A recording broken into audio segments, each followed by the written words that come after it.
오늘 우리가 함께 은혜를 나눌 생명의 양식은 출애굽기 20장 12절의 말씀과 에베소서 6장 1절과 4절의 말씀을 가지고 부모를 공경하라 라는 제목의 말씀을 나눕니다.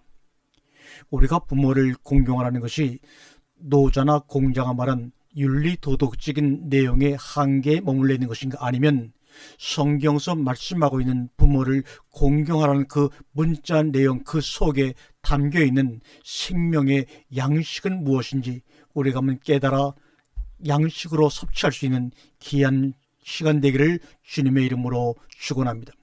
먼저 에베소 1장 1절과 4절의 말씀을 봉독합니다. 자녀들아, 너희 부모를 주 안에서 순종하라. 이것이 옳으니라.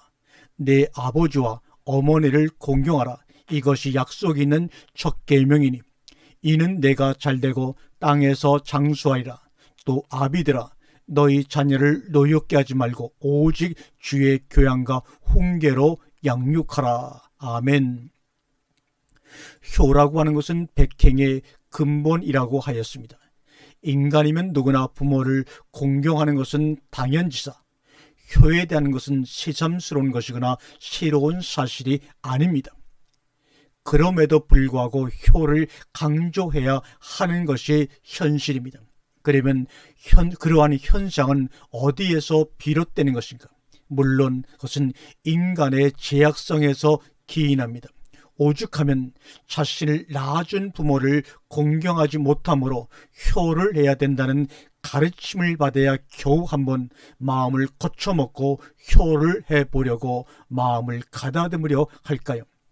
그러다가는 여전히 예전에 불효하던 자리로 되돌아가고 맙니다. 그러한 것을 되풀이하고 있는 것이 요즘 어린애들의 현실임을 우리는 누구나 다 인정하고 있습니다. 여기서 무엇이 효를 다하는 것이라는 물음도 남아있지만 효에 대한 의견도 분분합니다. 이렇게 하는 것이 효다, 저렇게 하는 것이 효이다. 그래서 이심양명을 통해서 효를 실천하려고도 하고 부모 공양을 잘함으로 효를 이루어 보려고도 합니다. 시대와 문화에 따라서 효를 행하는 행위의 모습이 여러 양태로 나타나고 있습니다. 우리는 성경에서 말하는, 그것도 십계명에서 말하고 있는 부모를 공경하라는 말씀이 의미하는 바가 무엇인지 살펴봅니다.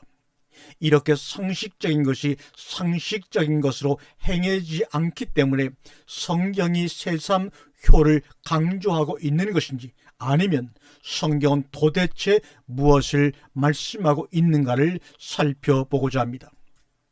우리는 여기서 조금 진지하게 생각해 보면 하며 이를 따져보도록 합니다. 어려서부터 예수를 믿든 안 믿든 성경을 알든 모르든 상관없이 우리 모두는 효에 대한 가르침을 꾸준히 그리고 끊임없이 받아왔습니다. 유치원 선생님부터 학교 담임 선생님의 가르침, 교장 선생님의 훈화, 윗 어른들의 교훈, 이 모든 사회 환경 등은 너무나도 당연한 부모 공경을 권위와 강요로 일관해 왔습니다. 그럼에도 불구하고 예나 지금이나 개선되어 온 것은 조금도 없습니다. 오히려 문제가 해결되기보다는 더욱 가족 구성원들 간의 문화적, 사회적 갈등만 야기되고 있고 효는 자취를 감추고 있는 추세입니다.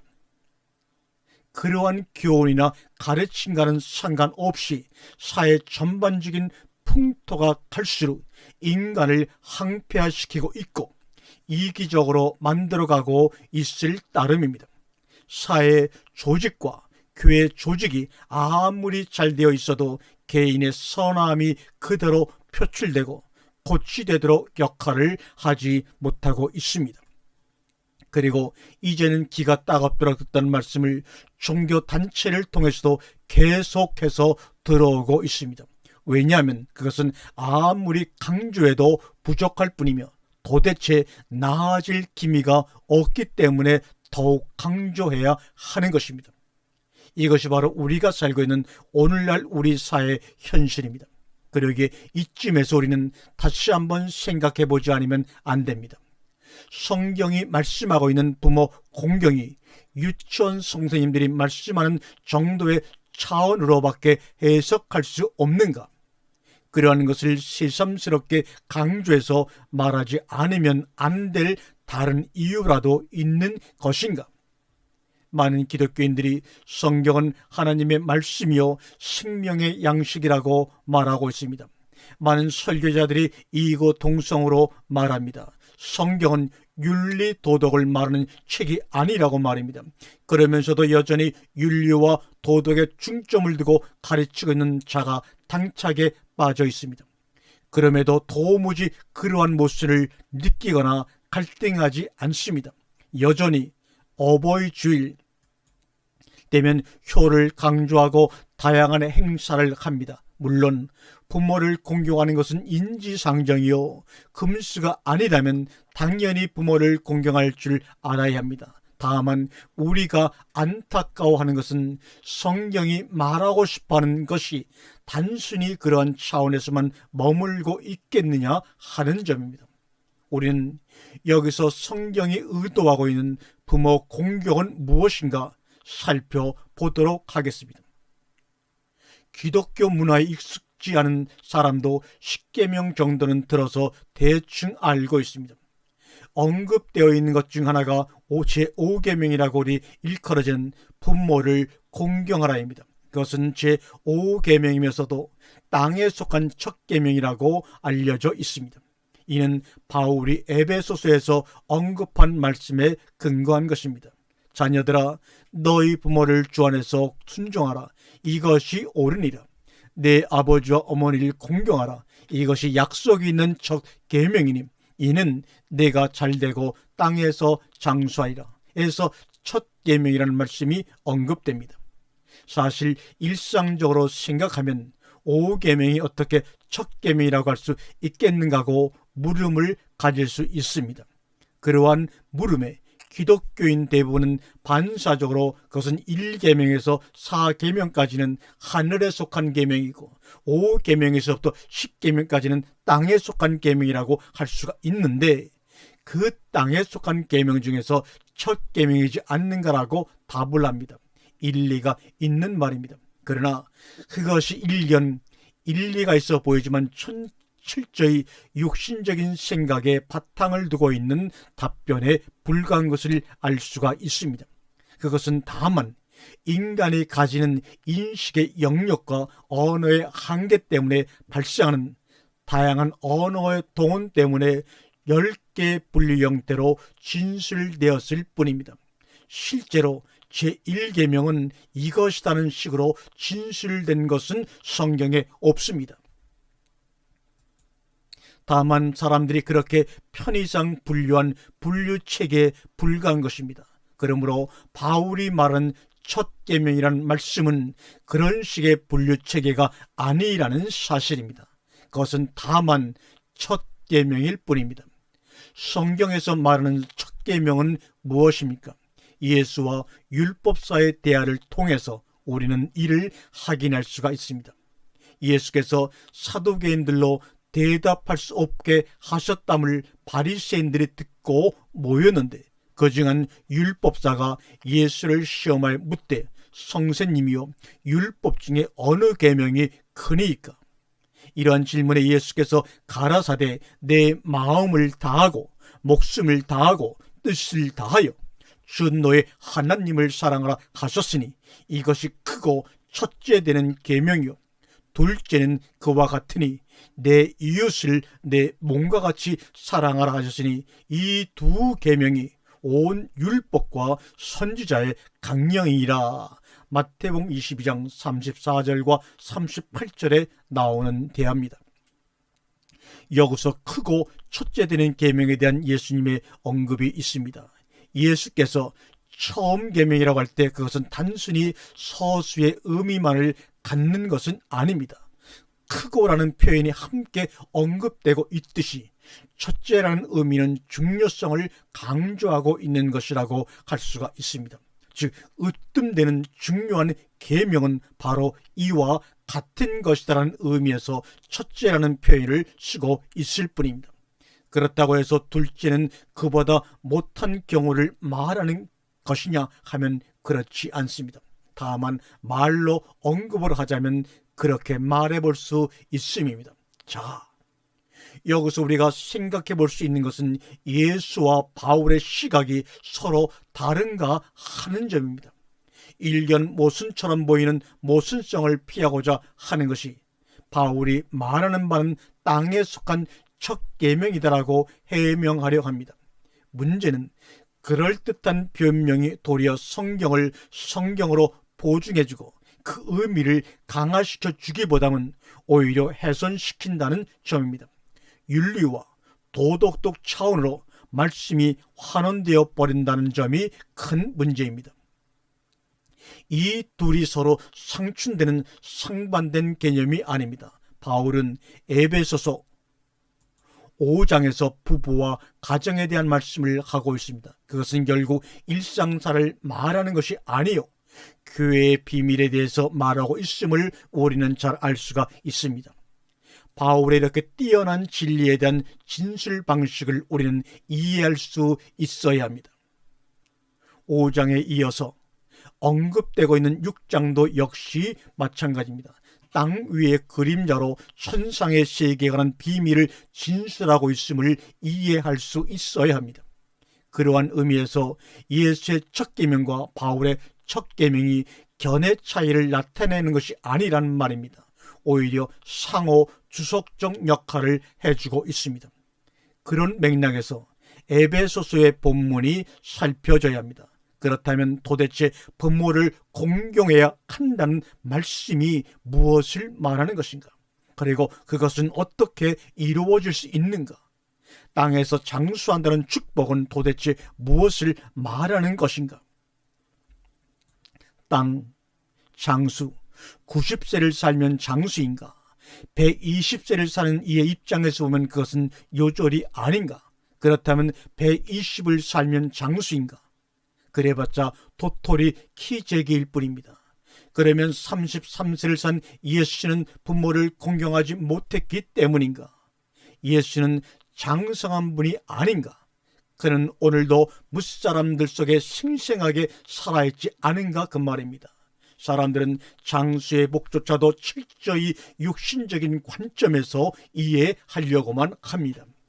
진정한 장수는 영생이 아닙니까?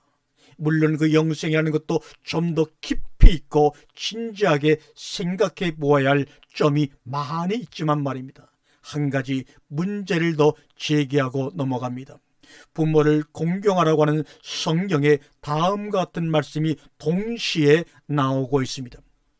누가복음 18장 29절과 30절의 말씀입니다. 이르시되 내가 진실로 너희에게 이르노니 하나님의 나라를 위하여 집이나 아내나 형제나 부모나 자녀를 버린 자는 금세에서 여러 배를 받고 내세에 영생을 받지 못할 자가 없느니라 하시니라. 부모를 공경하라와 땅에서 장수하리라. 그런데 여기서는 부모를 버린 자가 영생을 받으리라고 말하는 이 말씀을 우리가 어떻게 이해하고 보아야 합니까? 부모를 버리는 것이 부모를 공경하는 것인가? 기독교는 괜히 혼돈만을 조장하는 종교인가? 이러한 말씀들의 상관관계를 어떻게 이해해야 한다는 말입니까? 모세의 법은 어떠합니까? 모세는 내 부모를 공경하라고 또 아비나 어미를 해방하는 자는 반드시 죽으리라고 출애굽기 20장 12절에 말씀하고 있지 않습니까? 그래서 인간들은 혼돈을 하고 있는 것입니다. 부모를 공경하라는 계명대로 부모는 공경은 하여야 하겠는데 한편에서는 부모를 버리지 않으면 안 된다고 하고 있습니다. 그것이 하나님을 섬기는 것으로 말해주고 있습니다. 그러므로 어떤 때는 하나님을 섬기는 일과 부모를 공경하는 일이 상충되어 부딪힐 때가 있습니다. 그러한 때에 과연 어떻게 하는 것이 옳은가를 고민해야 합니다. 그래서 생각하고 고안한 종교적 묘안이 있지 않습니까? 그것이 바로 고르반이라는 제도입니다. 고르반이라 하면 히브리어에서 유래한 개념으로 본래 바쳐진 예물 혹은 제물의 의미를 갖습니다. 신약에서 헌물과 헌금 등으로 이해되어 사용된 것과 같습니다. 혹은 근거 등의 의미를 갖고 있습니다. 그것은 마땅히 부모에게 드려서 공경해야 할 것이 하나님께 드려졌기 때문에 부득이 부모를 공경하지 못했노라는 것입니다. 그러나 거기에는 하나님께 바쳤기 때문에 잘못이 아니고 정당하다는 의미가 숨겨져 있습니다. 그럴 때 부모에게 고르반이라는 말을 하면 되었던 것입니다. 이러한 고르반 제도는 하나님께 드렸으니 할 일을 한 것이요, 더 이상 문제가 될 도리가 없다는 생각입니다. 즉 부모에게 하지 못한 것에 면책 사유가 되는 제도가 바로 고르반 제도인 셈입니다. 예수는 이 같은 것이 인간의 유전으로 하나님의 말씀을 폐하고 있다고 지적하고 계십니다. 그리고 이 같은 일을 많이 행한다고 말씀하고 계십니다. 이러한 모든 행위는 온통 혼돈스러움으로 일관되어 있고 껍데기만 있는 셈입니다. 그리고 입술로만 존경하는 대표적인 형태입니다. 부모를 공경하라와 동시에 부모를 버리는 자가 영생을 얻으리라고 하고 있으니 우리는 도대체 어디에 서 있으며 무엇을 바라야 하는가? 그리고 서로 연관이 되는 말씀인가 아니면 사항에 따라 달라지는 말씀인가 이 말입니다. 성경에서 말하고 있는 부모 공경에 대해서 살펴봅니다. 그것이 옳게 이해되고 각자에게 드러난다면 앞의 말씀들은 갈등이나 부조화를 낳는 것이 아니라는 사실 또한 자연스럽게 드러날 것입니다. 동시에 그러한 삶이 우리 가운데 사라질 수 있을 터입니다. 어떻게 하는 것이 부모를 공경하는 것이 되며 하나님을 사랑하는 것이 되는 것일까? 예수는 어떻게 하고 계신가? 우선 나의 아버지와 어머니는 누구인가? 여기에 답이 있어야 합니다. 아버지, 요한복음 8장의 기사들을 유심히 살펴볼 필요가 있습니다. 18절 이하를 한번 함께 봅니다. 내가 나를 위하여 증거하는 자가 되고 나를 보내신 아버지도 나를 위하여 증거하시느니라. 이에 저희가 묻되 내 아버지가 어디 있느냐? 예수께서 대답하시되 너희는 나를 알지 못하고 내 아버지도 알지 못하는도다. 나를 알았다면 내 아버지도 알았으리라. 부모를 알아보지 못하는 까닭은 명백합니다. 곧 나를 알았더라면 내 아버지도 알았으리라가 그 까닭입니다. 예수는 자신을 알지 못하면 아버지를 알 수 없다고 하십니다. 그는 자신의 아버지가 누구인지 분명히 인식했습니다. 목수 요셉이 여기서 아버지로 등장한다면 매우 곤란합니다. 물론 성경을 읽는 이들이 이곳에서 목수 요셉을 떠올리는 사람은 아마 없을 것입니다.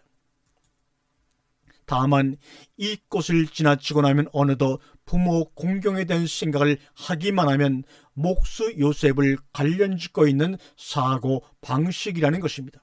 이러한 까닭도 역시 예수의 말씀대로 너희는 아래에서 났고 나는 위에서 났으며 너희는 이 세상에 속하였고 나는 이 세상에 속하지 아니하였느니라는 말씀이 밝혀집니다. 아래에서 났고 세상에 속하였음에 당연히 생각이 세상에 머물러 있을 수밖에 없지 않습니까?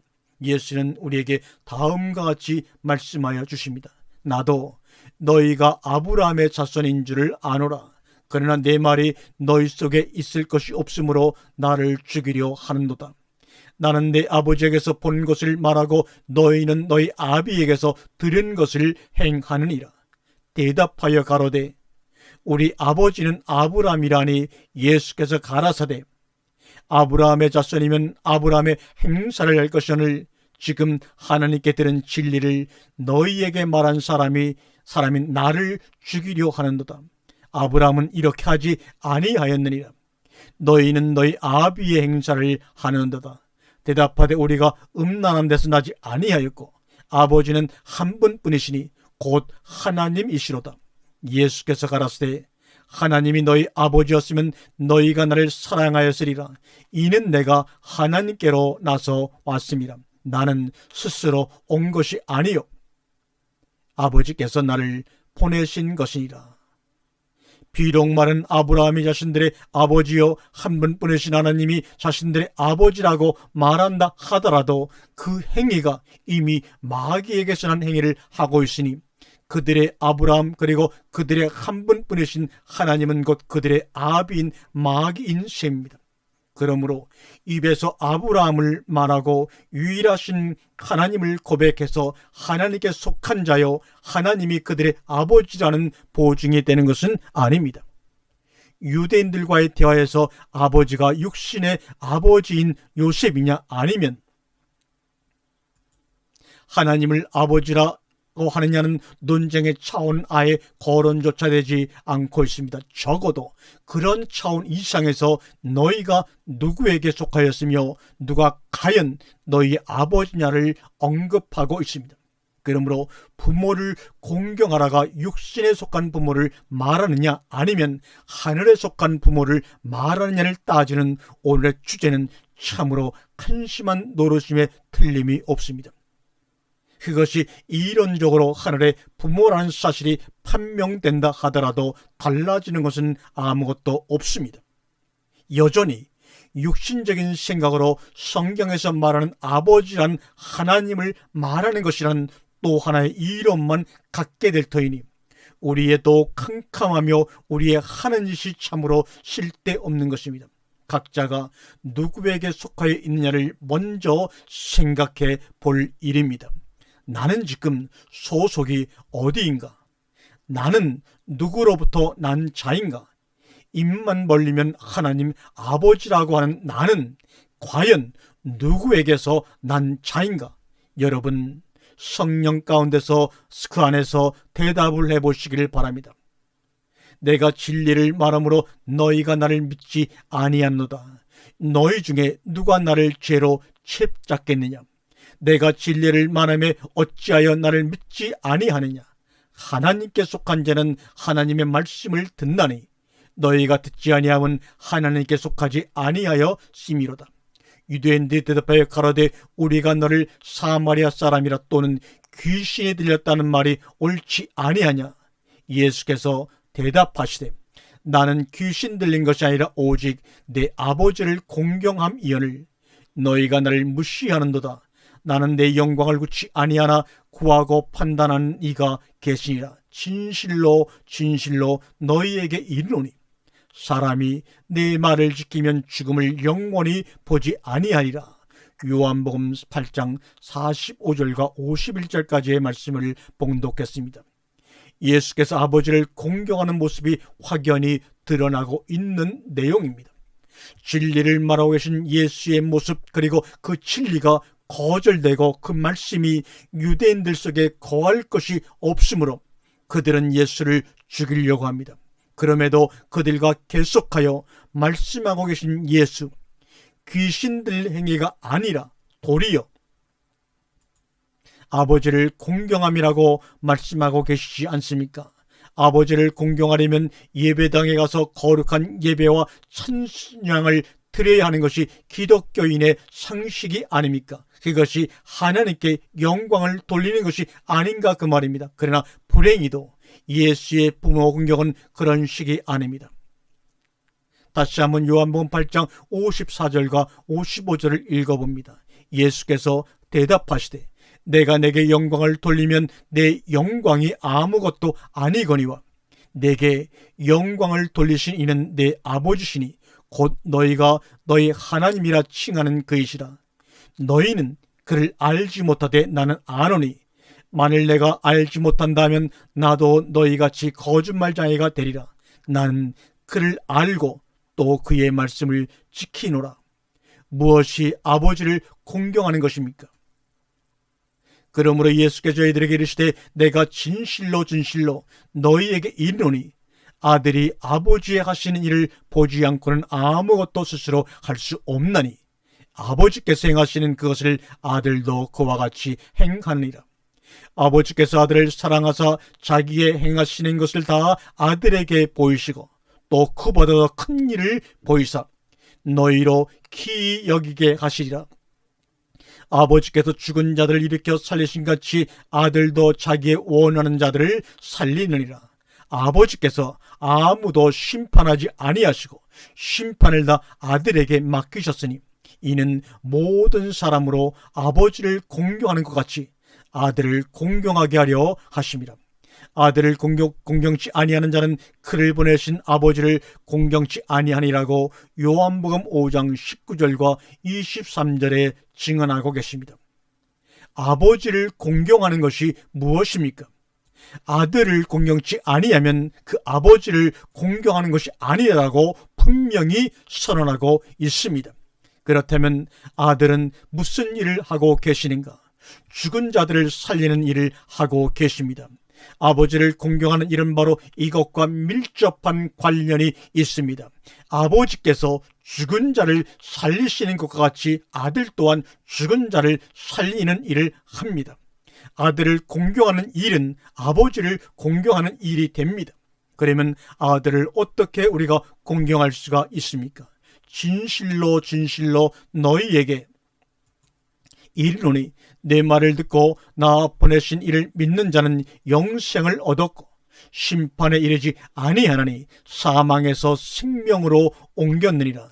진실로 진실로 죽은 자들이 하나님의 아들의 음성을 들을 때가 오나니 곧 이때라. 듣는 자는 살아나리라는 말씀대로 아니겠습니까? 아들의 음성을 들을 수 있는 자가 되었는가? 그리고 죽은 자 가운데서 살리심을 받았는가? 살리심을 받았다면 그 후에 계속되고 있는 아들의 음성을 너는 듣고 있는가? 이 말입니다. 공경한다는 헬라어는 티마우라는 말입니다. 티마우의 헬라 의미는 귀하게 여기다, 가치를 둔다는 말입니다. 진리를 진리로 들을 수 있는가 하는 문제입니다. 사람들은 땅의 것에 가치만을 둡니다. 하늘의 것에는 도무지 무관심이요 무가치한 것으로 여깁니다. 도리어 귀신이 들렸다고 비난마저 합니다. 이사야 64장 8절에 그러나 여호와여 주는 우리 아버지시니다. 우리는 진흙이요 주는 토기장이시니 우리는 다 주의 손으로 지으신 것이니라. 말라기 1장 6절에 내 이름을 멸시하는 제사장들이 나 만군의 여호와가 너희에게 이르기를 아들은 그 아비를 종은 그 주인을 공경하나니 내가 아비일진데 나를 공경함이 어디 있느냐? 내가 주인일진데 나를 두려워함이 어디 있느냐 하십니다. 말라기장 10절에서는 우리는 한 아버지를 가지지 아니하였느냐? 한 하나님의 지으신 바가 아니냐? 어찌하여 우리 각 사람이 자기 형제에게 계사를 향하여 우리 열조의 언약을 욕되게 하느냐고 말씀하고 있습니다. 어머니, 아버지, 아부라는 말의 뜻은 근원자, 시작자의 의미를 가지고 있는 히브리어입니다. 진흙으로 토기를 빚으시는 토기장인 셈이요 궁극적 원인자입니다. 어머니는 그럼 무엇을 말하는 것입니까? 우리는 땅에 있는 육신의 부모를 통해서 아버지와 어머니가 무엇인지 어렴풋하게나마 알 수 있습니다. 역시 같은 개연성을 갖고 있는 것이 하늘에 속한 아버지와 어머니에게서도 동일합니다. 나를 있게 한 이는 아버지요 나를 낳아주신 분은 어머니입니다. 물론 여기에는 아버지만으로 어머니만으로도 아닙니다. 그래서 부와 모 부모입니다. 그렇다면 우리들의 어머니는 누구인가? 나를 낳아주신 어머니를 우리가 어떻게 공경할 것인가? 예수는 자주 아버지에 대하여 말씀하셨습니다. 그리고 어머니에 대한 언급은 그렇게 많지 않습니다. 이에 대하여는 바울이 우리에게 결정적인 주석을 주고 있습니다. 그것이 바로 갈라디아 4장 21절 이후의 말씀입니다. 함께 읽습니다. 내게 말하라. 율법 아래 있고자 하는 자들아 율법을 듣지 못하였느냐? 기록된 바 아브라함이 두 아들이 있으니 하나는 계집종에게서 하나는 자유하는 여자에게서 났다 하였으나 계집종에게서는 육체를 따라 났고 자유하는 여자에게서는 약속으로 말미암았느니라.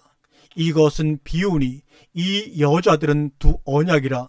하나는 신의 산으로부터 종을 낳은 자니 곧 하가라.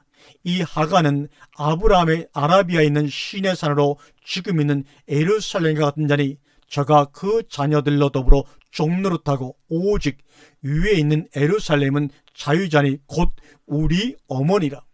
기록된 바 잉태치 못한 자여 즐거워하라. 구로치 못한 자여 소리질러 외치라. 이는 홀로 사는 자의 자녀가 남편 있는 자의 자녀보다 많음이라. 육체와 약속, 두 언약, 두 여자, 땅에 있는 예루살렘과 위에 있는 예루살렘입니다. 예수는 동정녀 마리아에게 성령으로 잉태되어 태어나셨습니다. 이삭은 약속으로 말미암아 아브라함의 아내 사라에게서 낳습니다. 육신을 따라서는 계집종에서 이스마엘에 태어났지만 이삭은 오로지 약속으로 태어났습니다. 사사시대의 드보라는 이스라엘의 어미로 자신에 대하여 이렇게 기술합니다. 이스라엘에는 마을 지도자들이 그쳤으니 나 드보라가 일어나 이스라엘의 어머니가 되기까지 그쳤도다라고 말씀하고 있습니다. 예수는 제자들에게 다음과 같이 요한복음 16장 20절 22절에 말씀하고 있습니다. 내가 진실로 진실로 너희에게 이르노니 너희는 곡하고 애통하겠으나 세상은 기뻐하리라. 너희는 근심하겠으나 너희 근심이 도리어 기쁨이 되리라. 여자가 해산하게 되면 그때가 이르렀으므로 근심하나 아이를 낳으면 세상에 사람 난 기쁨을 인하여 그 고통을 다시 기억지 아니하리라. 지금은 너희가 근심하나 내가 다시 너희를 보리니 너희 마음이 기쁠 것이요 너희 기쁨을 빼앗을 자가 없느니라. 제자들 자신이 어느덧 해산을 준비하는 여인으로 언급되고 있는 것을 알 수가 있습니다. 니고데모와의 대화에서도 거듭나지 아니하면 하나님의 나라를 볼 수 없다고 말씀하셨습니다. 거듭남이란 위로부터 나는 것을 말합니다. 현재 땅에 있는 예루살렘으로부터 난 자여 육체를 따라 난 계집종의 자녀로 있다면 위로부터 다시 나지 않으면 안 된다는 말입니다. 물과 성령으로 나지 않으면 하나님 나라에 들어갈 수 없다고 하지 않습니까? 약속의 말씀으로 약속의 자녀가 되어야 함을 말씀하고 있는 것입니다. 우리의 어머니는 무엇을 말하는가? 위에 있는 예루살렘이 우리의 어머니이십니다. 약속의 말씀은 육체를 따라서 가는 언약의 말씀입니다. 이 언약의 말씀은 우리의 모태요 어머니의 자궁입니다. 이 새 예루살렘이라는 탯줄을 통하여 영양분을 공급받고 성숙한 생명으로 자라납니다. 그리고 하나의 독립체가 되기 위해 태로부터 분리되고 성숙한 개체로서 하나님의 자녀로 양육되며 자라게 됩니다. 갈라디아 교회들에게 바울은 어떤 자의 역할을 하고 있습니까? 어떻게 보면 그는 마치 어머니와 방부랍니다. 갈라디아 4장 17절과 19절의 말씀을 읽겠습니다. 저희가 너희를 대하여 열심을 내는 것이 좋은 뜻이 아니요 오직 너희를 이감묻혀 너희로 저희를 대하여 열심을 내게 하려 함이라. 좋은 일에 대하여 열심히 사모를 받으면 내가 너희를 대하였을 뿐 아니라 언제든지 좋으니라. 나의 자녀들아, 너희 속에 그리스도의 형상이 이루기까지 다시 너희를 위하여 해산하는 수고를 하노니 내가 이자라도 너희와 함께 있어 내 언성을 변화함은 너희를 대하여 위옥이 있음이라. 여기서 바울은 부모된 심정을 갖고 있음을 볼 수가 있습니다. 거기서도 아비된 심정으로 나의 자녀들아 하고 말하고 있습니다. 그것은 결코 저 아라비아 시내산이 아닙니다. 땅에 있는 예루살렘도 아닙니다. 오직 위에 있는 예루살렘의 어떠함입니다. 진리와 하나 된 자요 자유자니 곧 우리 어머니입니다. 그는 경수가 끊어지고 아들을 낳을 수 없는 자였으나 약속으로 말미암아 이삭을 낳은 자인 자유자입니다. 그는 곧 사라입니다. 그러므로 어머니를 옳게 알 수 있으려면 예루살렘에 대한 깨달음이 있어야 합니다. 예루살렘은 신앙의 중심지입니다. 모든 가치의 중심지요 순례자의 발걸음이 끊이지 않는 안식과 쉼이 있는 곳이며 죄의 문제를 해결하는 곳입니다. 율법이 선포되고 생명이 공급되는 생수의 공급처입니다. 어미의 젖줄인 셈이며 모든 인간이 흠모하고 찾고 있는 하나님 나라의 중심 도시가 예루살렘입니다. 그래서 예루살렘으로 인하여 자신을 지탱하여 나가고 삶의 의미를 되짚어 나가며 살만한 이유와 열심을 내게 되는 동기들을 얻게 됩니다. 희열과 기쁨의 근원이 거기에 있는 것입니다. 인간 내면의 가치가 모두 모여있는 삶의 집약체가 예루살렘입니다. 그러한 가치의 집약체에 있어서 젖을 공급받고 양육받고 있으니 그가 곧 어머니가 아니고 무엇이겠습니까? 모든 인간은 예루살렘을 중심으로 하여 서 있으며 예루살렘을 탈환하기 위한 전쟁을 하면서 날마다 살아가고 있습니다. 오늘날 중동전쟁은 그 예루살렘의 껍데기를 탈환하기 위한 투쟁입니다. 그러나 유대 민족과 아람 민족만이 아니라 모든 인간의 치열한 전쟁은 예루살렘을 중심으로 하여 이루어지고 있다는 사실입니다. 그런데 이 예루살렘이 시내산 예루살렘이 있는가 하면 위에 속한 예루살렘이 있다고 성경은 지적하고 있습니다. 성경은 바로 시내산 예루살렘에 대하여 곳곳에서 탄식하는 목소리가 거셉니다. 그 예루살렘으로는 참된 구원이 없다는 것입니다. 그는 다만 이스마엘의 어미임을 주지시키고 있습니다. 너는 나를 잊어버리고 헛된 것을 믿었도다. 그래서 내가 너의 치마를 얼굴까지 들어올려서 너의 수치가 드러나도록 하겠다. 너는 음란하게 소리를 지르며 간음하고 부끄러운 일들을 하였다. 나는 언덕과 들녘에서 내가 저지른 역겨운 일들을 보았다. 부정한 예루살렘아, 너에게가 미칠 것이다. 언제까지 내가 그렇게 지내려느냐. 예레미야 13장 26절과 27절 표준 세번역이었습니다. 새 예루살렘, 위에 있는 예루살렘은 땅에 있는 예루살렘이 지나간 곳입니다. 예수께서 헐어버리고 새로 건축한 곳입니다. 자신이 모퉁이 돌이 되어서 건축해 가는 곳이 바로 위에 있는 예루살렘입니다. 그러므로 그것은 아들의 자유와 가치가 새롭게 전개되어 있는 곳입니다. 계시록 21장 1절과 2절 말씀, 또 내가 새 하늘과 새 땅을 보니 처음 하늘과 처음 땅이 없어졌고 바다도 다시 있지 않더라. 또 내가 보매 거룩한 성 새 예루살렘이 하나님께로부터 하늘에서 내려오니 그 예비한 것이 신부가 남편을 위하여 단장한 것 같더라. 가정은 아버지만으로 혹은 어머니만으로 이루어질 수가 없습니다. 어머니나 아버지 중 한 분이 계시하는 가정을 결손 가정이라고 합니다. 그만큼 불균형이 생길 수밖에 없습니다. 교회는 결손 가정이 아닌 부와 모가 함께 계신 곳입니다. 그곳에 정상적인 자녀의 양육과 신앙의 자람이 있습니다. 그리고 부모를 공경하는 일이 성취될 수가 있습니다. 인간은 떡만으로 살 수 없고 포도주만으로도 살 수가 없습니다. 떡과 포도주가 겸비되어야 하듯 부모가 함께 계셔야 조화를 이룰 수가 있습니다. 어떻게 우리는 부모를 공경할 수 있을 것인가? 어머니인 예루살렘을 어떻게 공경할 것인가? 역시 같은 원리가 아니겠습니까? 자식을 낳아봐야 벌어서 부모의 마음을 알 수 있다던가요? 자식이 부모를 낳을 수는 없는 법입니다. 바울이 나의 자녀들아, 너희 속에 그리스도의 형상이 이루기까지 다시 너희를 위하여 애쓰는 수고를 하노니라고 할 수 있는 것은 어머님을 알았기 때문입니다. 보라, 이제 세 번째 너희에게 가기를 예비하였으나 너희에게 폐를 끼치지 아니하리라. 나의 구하는 것은 너희 죄물이 아니요 오직 너희니라. 어린 아이가 부모를 위하여 죄물을 저축하는 것이 아니요 이에 부모가 어린 아이를 위하여 하느니라. 내가 너희 영혼을 위하여 크게 기뻐함으로 죄물을 허비하고 또 내 자신까지 허비하리니 너희를 더욱 사랑할수록 나는 덜 사랑을 받겠느냐.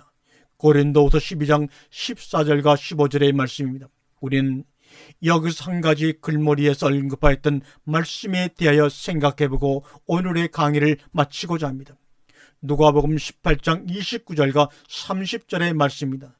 내가 진실로 너희에게 이르노니 하나님의 나라를 위하여 집이나 아내나 형제나 부모나 자녀를 버린 아피엠이 버린 자는 금세에 있어 여러 배를 받고 내세에 영생을 받지 못할 자가 없느니라. 이 말씀이 지시하는 것은 무엇을 말하는 것입니까? 계집종을 어머니로 모시고, 다시 말하면 하갈을 어머니로 모시고 있어서는 여전히 불효파음이 끊어지지 않습니다. 역시 형제나 자매도 마찬가지입니다. 그들의 세계에서 맺어진 형제나 부모나 자녀를 버리지 않으면 안 됩니다.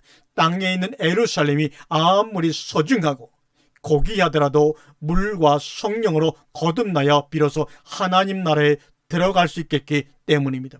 그래서 예수는 예루살렘 성전을 바라보며 요한복음 2장 19절에 이 성전을 헐라 내가 사흘 만에 다시 일으키리라고 하신 것입니다. 그 어머니와 유대인들이 아버지라고 부르던 그 아버지를 버리지 않으면 영생을 얻지 못합니다. 하갈을 쫓아내지 않으면 새 언약의 어머니를 만날 수 없다는 말씀입니다. 때문에 하나님의 나라를 위하여 집이나 아내나 형제나 부모나 자녀를 버린 자는 금세에 있어 여러 배를 받고 내세에 영생을 받지 못할 자가 없느니라 하시니라고 말씀하신 것은 바로 이러한 이유 때문입니다. 이 같은 원리는 실제로 우리들의 육신적인 경우에도 충분히 성립이 됩니다. 즉 육신적인 부모도 부모로부터 떠나지 않으면 부모를 진정으로 공경할 수가 없습니다. 부모를 버려야 부모를 공경할 수 있다는 말입니다. 육신적인 끈끈함으로 부모를 공경할 수 있을 줄로 아십니까? 진정한 부모 공경은 그러한 데서 이루어지질 않습니다. 아내를 버리지 않으면 아내와 정상적인 관계가 이루어지지 않습니다. 다만 부부 사이의 안정적인 거래만이 지속될 뿐이며 상호 욕심을 충족하는 거래선이 될 뿐입니다. 아내로 아내 되지 못하게 하고 남편으로 남편 되지 못하게 하는 서로가 서로에게 암세포 역할만 하게 됩니다. 그러나 인간은 부부간의 사랑이라는 이름으로 거기에 안주하고 포로가 되기를 스스로 좋아합니다.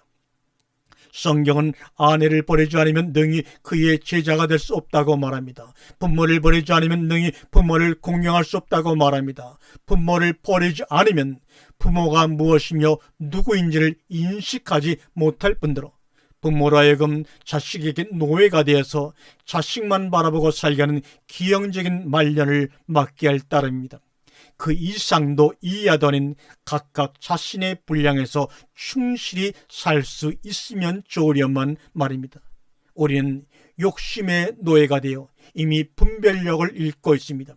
육신의 관계도 그러하거늘 하물며 천상에 있어서 그러한 식으로 부모를 공경할 수가 있겠습니까? 출애굽기 20장 12절의 말씀을 읽겠습니다. 내 부모를 공경하라고 또 아비나 어미를 해방하는 자는 반드시 죽으리라. 하늘에 계신 우리 아버지여, 하늘에 계신 우리 아버지여. 아멘.